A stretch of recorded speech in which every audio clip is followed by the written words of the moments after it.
O imigrante, ele pode aparecer para alguns como um concorrente, como um inimigo, o tirador de emprego e assim por diante.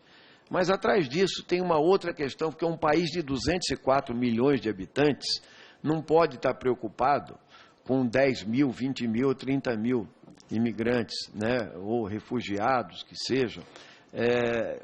Isso não influi em nada na competição de mão de obra, nem em nada. Mas o que existe mesmo é um grande preconceito produzido. E eu quero falar dos haitianos em particular, embora existam os senegaleses, os nigerianos e até os que vêm agora de países islâmicos, né? Mas o Haiti, como já foi dito aí na mesa, eu aconselharia, toma a liberdade de dizer que o Haiti realmente foi um exemplo para a América Latina. O primeiro país libertário que pagou o preço mais alto da história, né? E quem quiser entender um pouco, que não tiver paciência para ler livros, vai ver o filme do Gilo Pontecorvo, chamado Queimada, né? E quem vê esse filme entende o que aconteceu no Haiti, né? E por que ele pagou um preço tão alto frente ao colonialismo e por que ele tinha que exemplificar o Haiti, né, como impedimento de alastramento da luta libertadora, né, na América Latina. Então, quando vocês dizem que as pessoas acham que o haitiano chega aqui analfabeto, né, e ele já tem escolaridade, né, eles não acreditam. É impressionante, porque uma desinformação, né, uma ignorância. Assim como os sírios estão chegando lá, e a maioria tem, inclusive, algum tipo de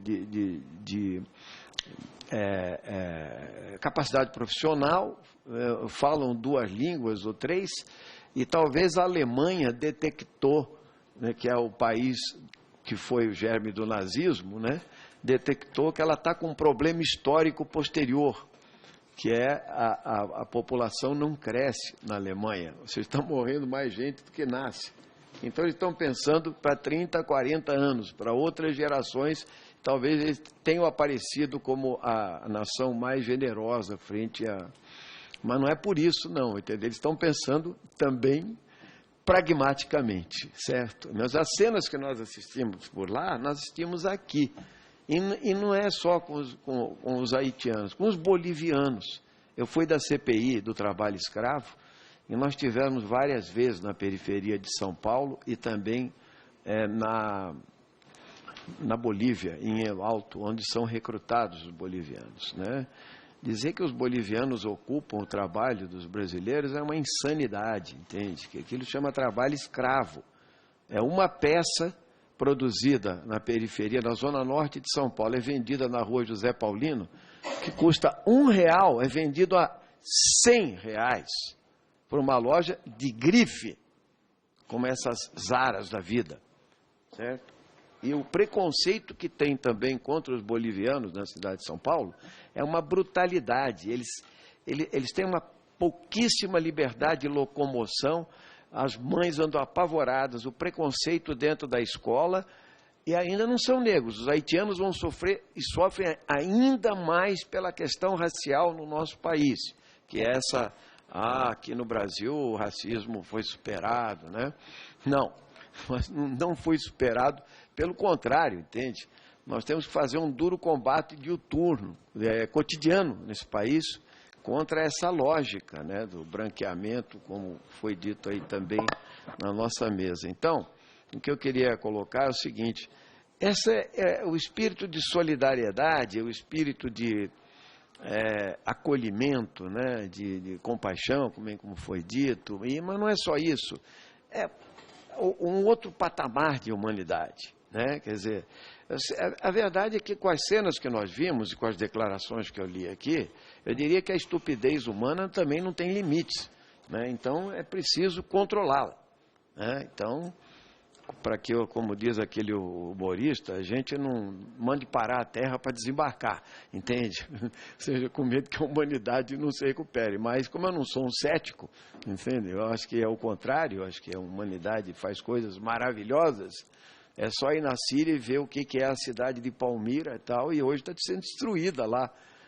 Quem é responsável? As potências ocidentais, os Estados Unidos e os europeus. Assim como eles destruíram a Líbia, mesmo com ditadores, é impressionante, eles transformaram países, nações agregadas em tribos, onde eles podem livremente negociar o petróleo. Agora estão pagando um preço do terrorismo.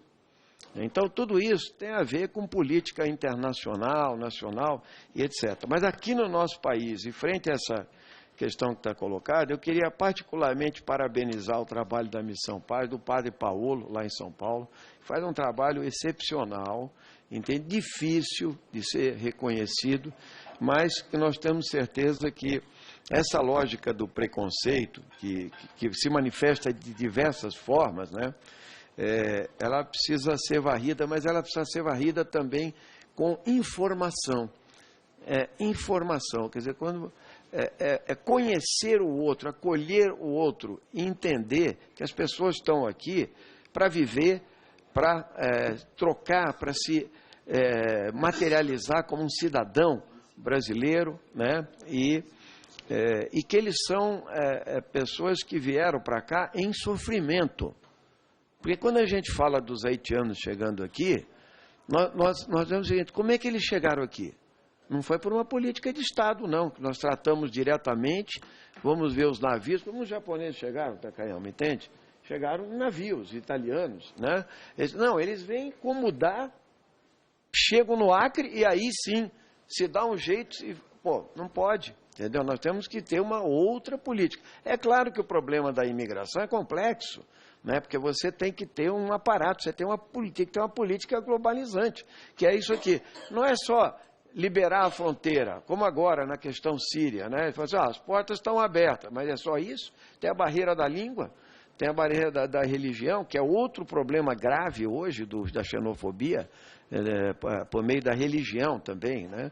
Então, o que eu queria dizer é o seguinte: eu quero parabenizar vocês todos, porque é difícil trabalhar na ótica dos direitos humanos, porque é preciso trabalhar na contramão, né? É preciso trabalhar eu diria, na contra-informação, porque o senso comum predominante é o senso comum ainda de muito preconceito, de muita discriminação.